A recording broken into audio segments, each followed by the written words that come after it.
Gracias, señor presidente. Quería referirme al decreto 427 que fue publicado por el Boletín Oficial de la República Argentina acerca de la decisión del Gobierno Nacional de tomar por un año lo que significa el control hídrico y el cobro del peaje por el servicio de dragado, balizamiento y peaje del Paraná, que se conoce por un proceso de colonización mental con el nombre de la empresa que explota el servicio desde 1995, que es Hidrovía Sociedad Anónima. Esto me parece realmente importante porque hasta hace 2 meses atrás esto no se tenía en cuenta, la posibilidad que el Estado recupere algo de lo que le habían sacado a partir de esa institucionalización del saqueo en lo que fue el menemato. Y sinceramente fue el batir el parche de distintas organizaciones sociales y políticas que desde hace mucho tiempo atrás vienen considerando la idea de que la palabra soberanía no es una cuestión de la liturgia, no es una cuestión de la mística pasada, sino que es un insumo básico de la democracia de los países desarrollados en cualquier parte del mundo, y que es fundamental pensar que no estamos en la discusión del dragado, balizamiento y peaje del río Paraná, sino sobre de quién es el río Paraná y de quiénes son las riquezas que se van por el río Paraná. Por eso nosotros saludamos esta iniciativa que tomó el Gobierno Nacional, preguntamos igualmente por qué es solamente un año, y lo que significa tal vez el misterio del decreto se revela, como diría Jorge Luis Borges en uno de sus poemas, que el misterio está en la cifra. Y la cifra es que la recuperación del peaje de parte del Estado Nacional, el representante legal del pueblo, el abogado de las grandes mayorías, es recuperar solamente 300 millones de dólares. Eso es lo que se factura por el cobro del peaje, por lo que pasa por el río Paraná.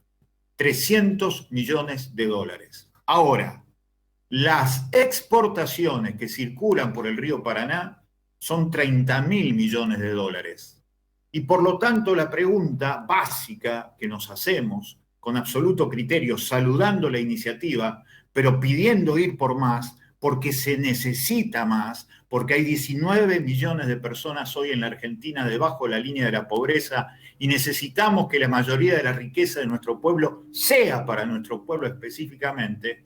¿Por qué entonces nos tenemos que resignar a la centésima parte de la riqueza que se van por el río Paraná? ¿Por qué el control solamente es el control hidrológico, tal como lo dice el decreto cuando uno lo lee? ¿Por qué además en este decreto se vuelve a reafirmar el decreto 949 de noviembre del año pasado, que decía que para entrar a la Argentina o para salir de la Argentina hay que entrar o salir por el Uruguay, porque es el canal de Punta Indio el que se reivindica? Entonces, frente a esta situación, nosotros saludamos el espíritu, saludamos la iniciativa, pero es imprescindible profundizar para que alguna buena vez la mayoría de la riqueza del pueblo argentino le quede a nuestro pueblo, porque hoy lo necesitamos más que nunca.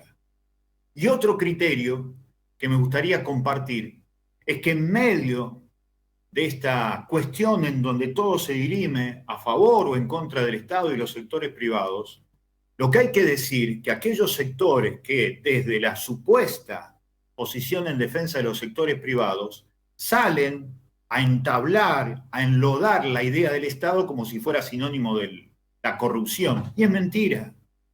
Acá los sectores privados vinculados a las exportaciones, a los 38 puertos que tiene el río Paraná, a las 5 aduanas que tiene la provincia de Santa Fe y sus 38 puertos, han sido corresponsables de delitos y de hechos de corrupción tan graves como lo que ellos denuncian sobre el Estado.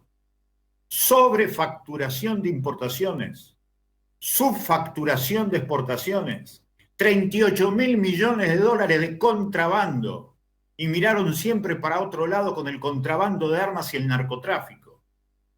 Por lo tanto, que no nos vengan los grandes sectores privados vinculados a las multinacionales que son inquilinas de los puertos, porque la propiedad de los puertos y del río es del pueblo argentino, no nos vengan a decir que ellas son la expresión y la síntesis de la santidad, porque no lo son. Están más cerca del origen del mal que del principio del bien. Por eso es fundamental ir por más y profundizar. Recuperar la soberanía sobre el río Paraná es recuperar la soberanía económica de la Argentina, porque es imprescindible recuperar la mayoría de nuestras riquezas para las enormes necesidades que tiene nuestro pueblo. Saludamos el decreto, es un principio, pero no es el final. Hay que profundizar, hay que ir por más, porque la necesidad de nuestro pueblo es imprescindible responder con una decisión política de recuperar la soberanía del Paraná para tener soberanía económica y soberanía ambiental. Muchísimas gracias, señor presidente.